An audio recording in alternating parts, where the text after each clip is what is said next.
সহায়তা কেন্দ্রে যারা স্বেচ্ছাসেবকরা রয়েছে তাদেরকে বলবো যে নতুন করে আর কোনো ফর্ম ইস্যু করবেন না। যুবসাথীর অনলাইন আবেদনের বিপুল চাপ, আর তাতেই সাময়িকভাবে অচল ওয়েবসাইট। নবান্ন সূত্রে খবর, সার্ভার ডাউন হওয়াতেই বিপত্তি। নবান্নের সূত্র জানাচ্ছে, যুবসাথী ভাতা পেতে প্রথম দুদিনেই প্রায় 12.5 লক্ষ আবেদন জমা পড়েছে। তার মধ্যে প্রায় 1.2 লক্ষ আবেদন জমা পড়েছে অনলাইনে। সকাল থেকে কাজ হচ্ছিল, তবে স্লো মোশনে হচ্ছিল, কিন্তু তারপর পুরো ডেড স্টপ। এখনো পোর্টাল ক্র্যাশ করে গেছে, খোলেনি।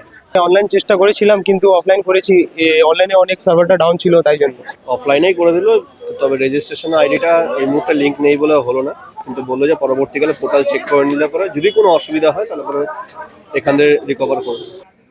যুবসাথী নিয়ে রাজ্য জুড়ে উৎসাহের মধ্যেই অবশ্য সতর্কবার্তা শোনাচ্ছেন অর্থনীতিবিদেরা। ভারতবর্ষের মতো দেশে যেখানে বিরাট বড় অসংগঠিত ক্ষেত্র, সেখানে সঠিক বেকার কে এইটা কিন্তু নির্ধারণ সাপেক্ষ। অর্থাৎ আমি যদি আবার এই নির্ধারণের চক্করে না পড়ে সবাইকে দিতে যাই, তাহলে যে পরিমাণ খরচ সরকারের তরফ থেকে হয় তার মধ্যে অনেকটাই কিন্তু আপনার ওয়েস্ট হতে পারে। অর্থনৈতিক যে পদ্ধতি বা প্রজ্ঞাতে যেভাবে আলোচনা করা হয় বেকার ভাতার বিষয়টি, সেটা কিন্তু মূলত আসে যাদের চাকরি থাকার পরে কোনো একটা সময়তে চাকরি চলে গিয়েছে তাদের ক্ষেত্রে।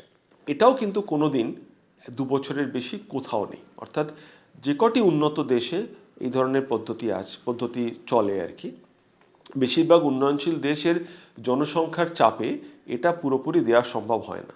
ফলে অনুন্নত দেশের ক্ষেত্রে এটাকে বরাবর চালানো, বেশি দিন চালানো প্রায় এক ধরনের অর্থাৎ তহবিলের ওপর প্রায় অত্যাচার। এটা করা সম্ভব হয় না। এবং যেটা মূলত দেখা যায় সেটা হচ্ছে যে প্রথম 1 বছর যখন এই প্রকল্পটি চলছে তখন কেউ চাকরি খোঁজেন না। যেই ক্রমাগত এটির পরিমাণ কমতে থাকে বা শেষ হওয়ার দিকে যায়, তখন চাকরি খোঁজার একটা মোটামুটি হিড়িক পড়ে। আরেকটি ব্যাপার হলো যে এই প্রকল্পের আওতায় যারা পড়েন তাদের কিন্তু পরিষ্কার বলে দেওয়া হয় যে প্রকল্পটি বিনা শর্তে নয়, অর্থাৎ এই সুযোগটা বিনা শর্তে নয়। এই যে টাকাটা দেয়া হলো, আপনাকে কিন্তু একটা ট্রেনিং ইনস্টিটিউশনে গিয়ে ভর্তি হতে হবে। অর্থাৎ ধরা যাক আপনাকে আমি 2000 টাকা দিচ্ছি, আপনাকে কিন্তু মাসে 500 টাকা খরচ করতে হবে একটা ট্রেনিং ইনস্টিটিউশনে গিয়ে, হয় কম্পিউটার শেখার জন্যে অথবা কোনো একটা কারিগরি দক্ষতা শেখার জন্যে, যেটা আপনি 1.5 বছর পরে ব্যবহার করতে পারবেন নতুন চাকরি খোঁজার ক্ষেত্রে। এটা যদি আপনি না করেন তাহলে কিন্তু পুরো প্রকল্পটা থেকে আপনার নাম বাদ চলে যাবে, অর্থাৎ নিঃশর্ত নয়। ফলো করুন আনন্দবাজার.com।